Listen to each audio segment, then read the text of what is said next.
And finally, new rule, conservatives have to stop rolling their eyes every time they hear the word France.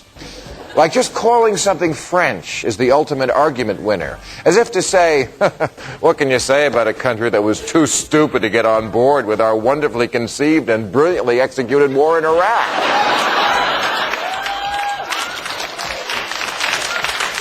And yet, an American politician could not survive if he uttered the simple, true statement, France has a better healthcare system than we do, and we should steal it.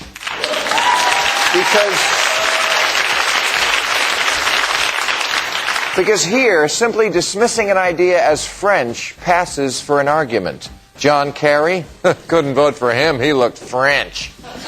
Yeah, as opposed to the other guy who just looked stupid.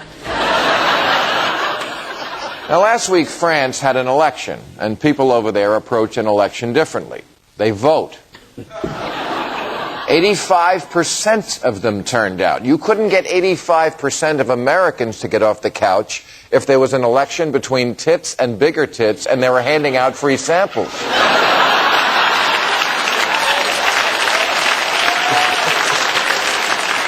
Now, maybe the high turnout has something to do with the fact that the French candidates are never asked where they stand on evolution, prayer in school, abortion, stem cell research, or gay marriage. And if the candidate knows about a character in a book other than Jesus, it's not a drawback.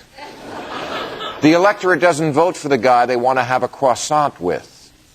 Nor do they care about private lives. In the current race, Ségolène Royal has 4 kids, but she never got married.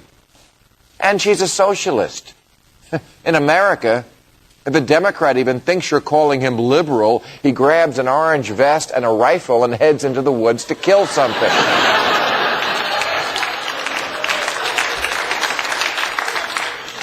Madame Royale's opponent is married, but they live apart and lead separate lives. And the people are okay with that for the same reason they're okay with nude beaches. Because they're not a nation of 6-year-olds who scream and giggle if they see pee-pee parts.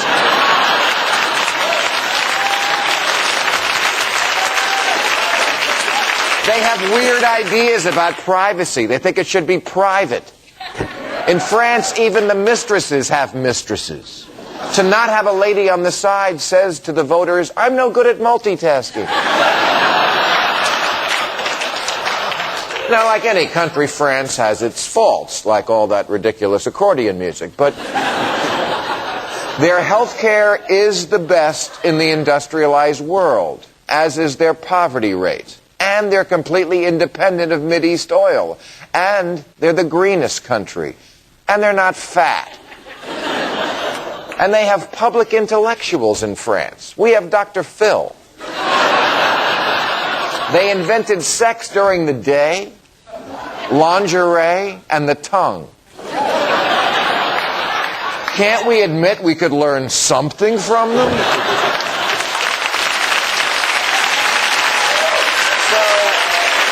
From now on, all you high-ranking Bush administration officials, because the French are righter than you on most things, when France comes up in conversation, you are not allowed to roll your eyes. The only time you get to do that is when your hooker from Ms. Julia is blowing you.